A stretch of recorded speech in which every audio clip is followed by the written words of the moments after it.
English speakers make the same 9 mistakes 90% of the time when speaking Turkish, and they usually have no idea that they're even doing it. These mistakes happen because of how our brains are wired for English, but don't you worry, I'm going to break down each one of these mistakes and give you the exact techniques to fix them so you can finally sound natural in Turkish. And guess what? Good pronunciation does help with fluency, because then you don't have to worry about if you're pronouncing the words correctly or not. Merhaba, I am Zeynep and I'm a Turkish teacher of many years, and we have helped over 3,000 students to learn Turkish through our online courses. And if you want to do it too, we have a free crash course for you down at the link below to start immediately. Let's get to the mistakes. Diphthong es and es at the end of sentences. Turkish e is a pure vowel. It is never a diphthong. You should pronounce it such as you would pronounce the e in the English word never. Never, never, never, e. See, it's consistent. And then another example is the word bed in English. Bed, bed, bed, bed, bed. The wrong way to say this is if you say it such as you say the word say in English with like a change after the a sound. Say, say. See how there's a change in the sound? We don't want that. So do this drill and pay attention to making all the a's sound consistent and exactly the same in all of these words. Ready? Evet, evet, eve, eve, bize, bize, kime, kime. Here's a sentence for you to practice. Hemen eve gel, eve erken gel. Hemen eve gel, eve erken gel. See how the position of my mouth doesn't change very much in terms of vowels unless I am switching from one vowel to the other, which doesn't happen very often in the sentence because I chose this sentence specifically because it has a lot of a's in it. My mouth only ever changes when I need to switch from one consonant to the other. Hemen eve gel, eve erken gel. Other than that, like the position is the same. My tongue stays in the same position.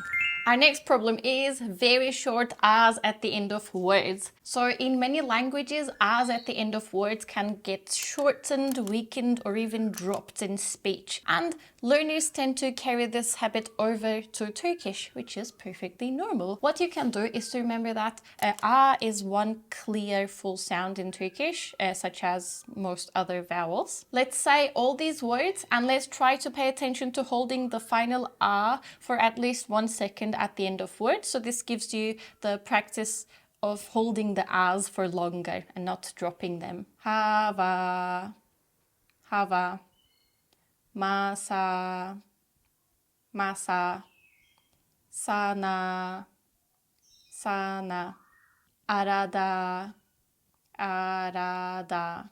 Okay, here's a sentence for you to practice. And for this one, you want to pay attention to making all the a's the same length. Arada bir araya gelmek sana da bana da iyi geliyor. Arada bir araya gelmek sana da bana da iyi geliyor. Tapping double T's is an extremely common pronunciation mistake that English speakers make when they are speaking Turkish. In Turkish, we don't tap our double T's. Instead, we put a pause in between and we pronounce both T's very clearly. Hissetti, hissetti, bitti, bitti, gitti, gitti, kaybetti, kaybetti, yetti, yetti. And here's a sentence for you to practice. Kar gitti, kış bitti. Kar gitti, kış bitti. Tapping double T's is a very common feature of mainly American English, so it is only natural that you do this, but focus on putting a little pause in between your T's and like taking a little break. It's better to make it longer than shorter.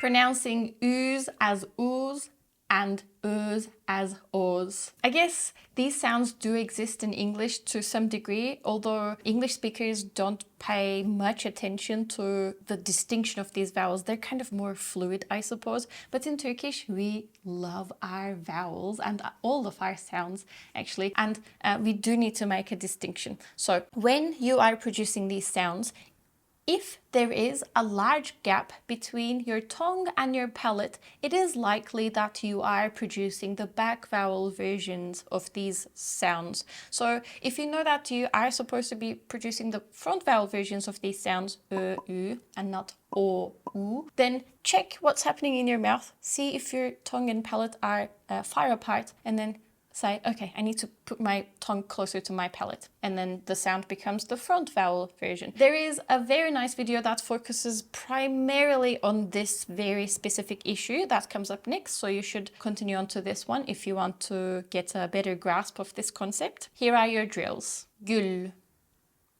gül, söz, söz, gökyüzü, gökyüzü, gözlük, gözlük, görüntü, görüntü. See how everything is at the front. Gözlük, görüntü. Dünkü gökyüzü, gördüğüm en güzel gökyüzüydü. Dünkü gökyüzü, gördüğüm en güzel gökyüzüydü. Oh, what's that? Do you wish that you had a perfectly structured Turkish course that takes you by the hand to the land of fluency, step by step? I've got you covered. I have a link in the description down below for you for the best Turkish course that you can find. Producing sh sounds as s sounds. I can't really pinpoint why this occurs mainly in English speakers and mainly in American English speakers, but I do hear it very often. And I guess you just need to be mindful a little bit more. As our ice skating trainer says, you need to start with slow speed and slow movements at first. And then the next step should be faster speed, but still slow movements. And then the final stage should be high speed and like fast movements, right? Take it slow. Işık, ışık, aşk, aşk, şeker, şeker, şarkı, şarkı, şaşkın, şaşkın. Loş ışıkta aşk şarkıları dinliyorum. Loş ışıkta aşk şarkıları dinliyorum.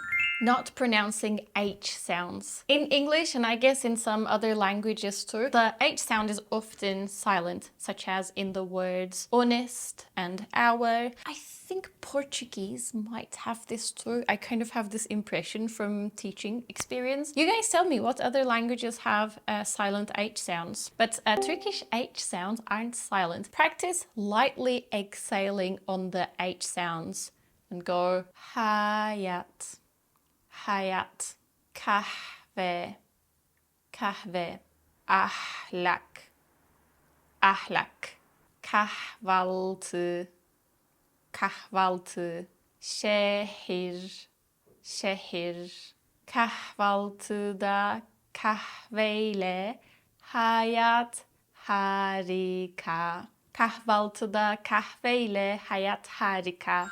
Skipping vowels. In English, unstressed vowels can disappear. And learners, you guys, carry this habit over to Turkish. Turkish is not stress timed, it is syllable timed. So we are going to look at these words and we're going to pay attention to the syllables and we are going to try to say these words syllable by syllable. Okay, let's go. Kadar, kadar, adam, adam, araba, araba, sabah, sabah, kadın, kadın.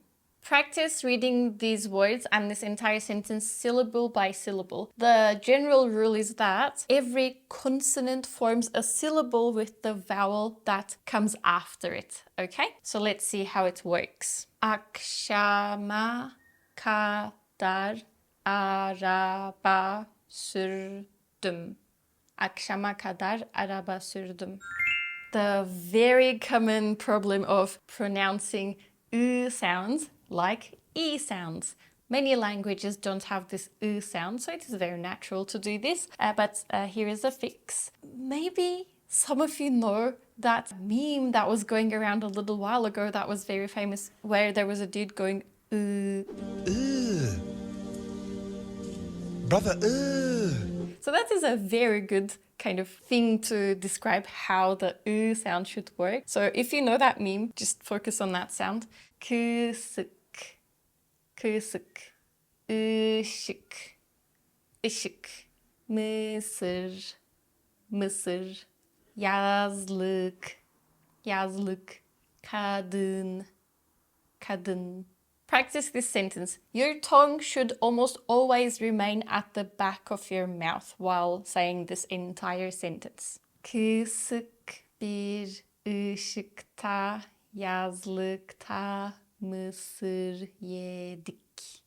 Kısık bir ışıkta, yazlıkta mısır yedik.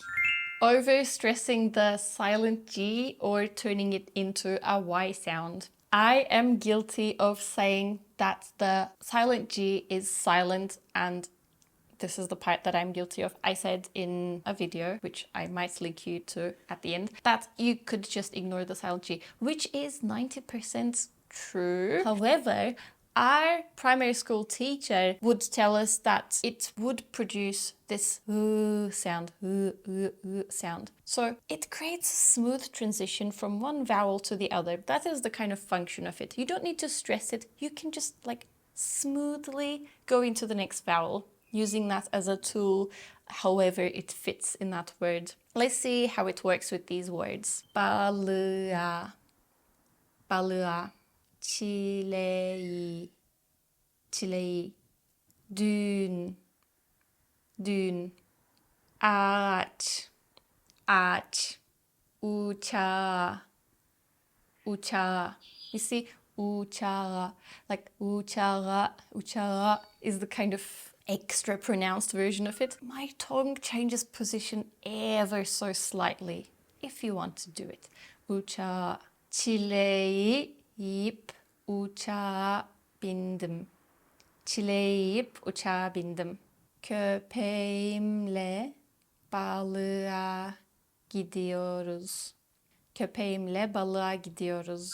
Alright, that is about it. Which one of these mistakes do you think you make? Or which one of these sounds do you think you struggle with? Tell me all about it in the comments. I love to read the comments, and I do read all the comments. It is a lot of fun. If you liked this video, you know what to do. You need to click the like button to show us that you did like it, so we can produce more content like this for you. And while you're at it, you should subscribe to the channel as well. So I mentioned that there was another pronunciation video that focuses primarily on the kind of the dotted and the non-dotted. It's a silly way to describe it, but the front and the back vowel versions of the vowels. So you can find that here or here or here or here. Right, I shall see you in the next video.